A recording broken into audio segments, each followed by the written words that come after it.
记录百万时光，我是 Hunter， 欢迎到最新的一期开箱简评。那今天呢，我们在镜头面前一起来把玩分享的玩具呢，就是眼前的这款来自 Marvel Legends 迷你漫画收藏系列的第二波里面的人气角色黑寡妇，或者你要叫它灰寡妇也可以，因为全身上下的这个紧身衣是非常经典的身着这个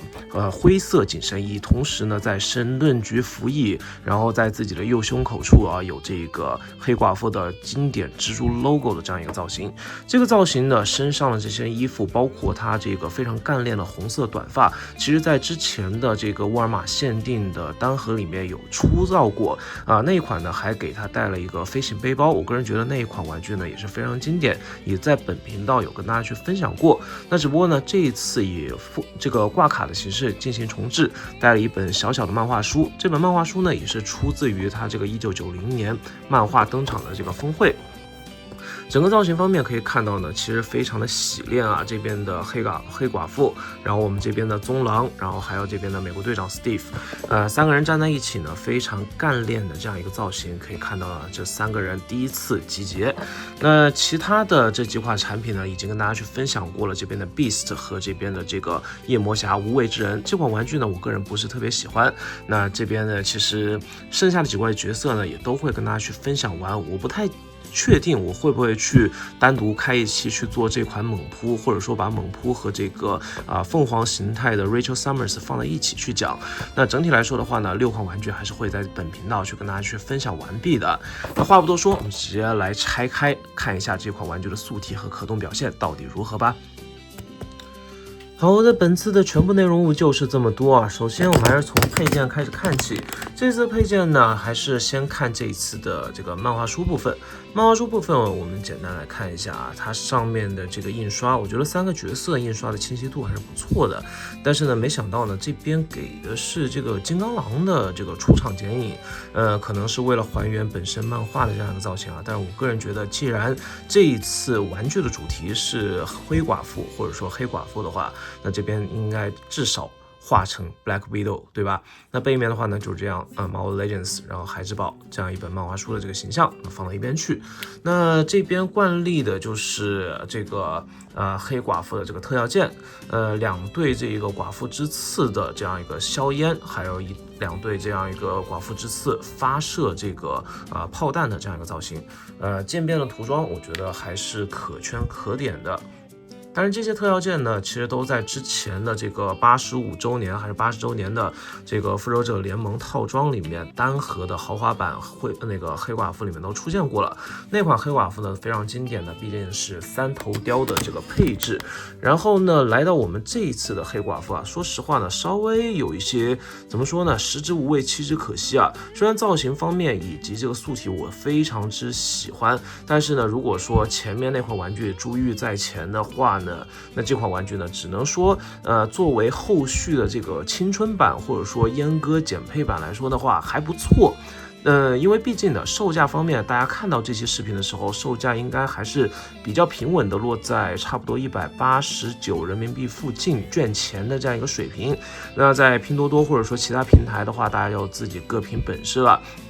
那么还有惯例的360的。在我们的这个镜头面前，用手动的方式给大家去旋转一圈，看一下它这个玩具的这个身材比例。身上呢，其实就是用的当年的那款素体。这个素体呢，拥有着比较丰富的这个衣服的褶皱，以及在紧身衣下依旧能够透出来的非常紧实的大腿肌肉、小腿肌肉的这个线条呢，也都是非常清晰。整体的观感呢，身材呢，非常的这种健康且有力量感的这样一个超可动的女性素体。我这边给大家去展示的这个造型呢，就是她准备去穿戴她的装备的这样一个感觉。剩下的这个手型呢，则是非常常规的这个施法手型。我个人觉得无所谓就是反正聊胜于无的这样一个感觉。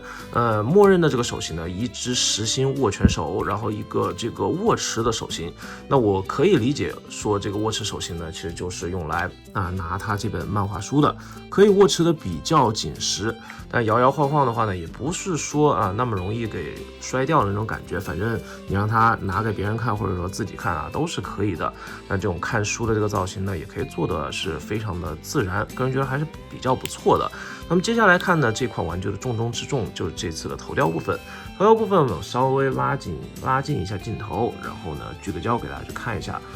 眉眼的这个涂装和喷印，我觉得细节程度呈现的是恰到好处。同时呢，这个头发上面也做出了一定层次的这个喷印，还是非常好看的。正眼来看的话呢，一只眼睛被这边的刘海给遮住了，但是确实是有那个80年代的这个女性造型，或者说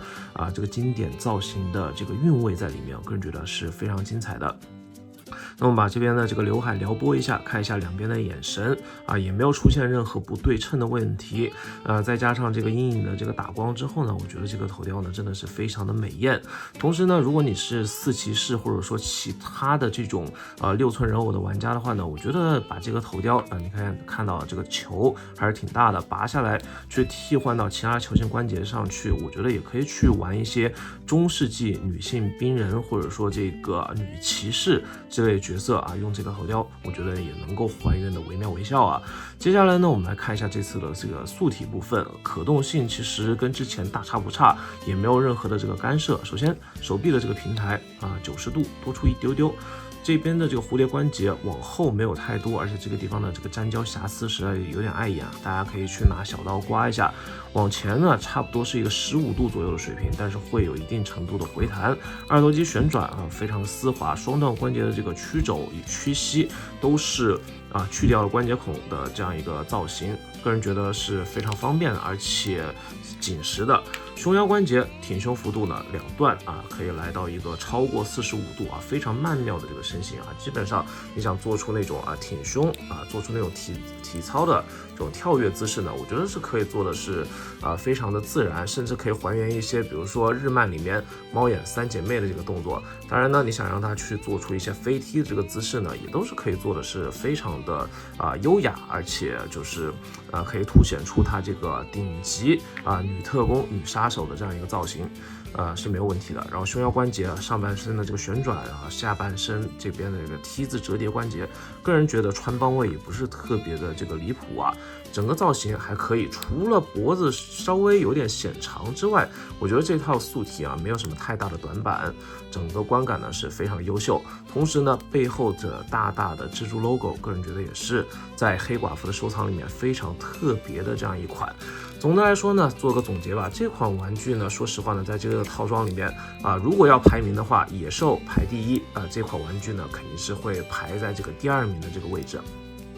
因为首先人气方面呢，就是黑寡妇呢作为这个复仇者联盟的元老成员它确实是有不可撼动的地位，它的地位呢肯定是超过比如说一般的蚁人或者说黄蜂女之类的毕竟呢它确实是元老中的元老，然后再加上这个素体呢也是非常优秀的高可动女性素体最后呢就是跟这边的野兽放在一起做一个横向对比，我觉得身高还有吨位方面这2款玩具拿捏的都是非常不错，而且呢造型方面两者都具有一定程度的这个稀缺性虽然这个夜魔侠无畏之人同样是具备这个稀缺性造型的这样一款玩具但是说实话，我对这款夜魔侠的喜爱完全及不上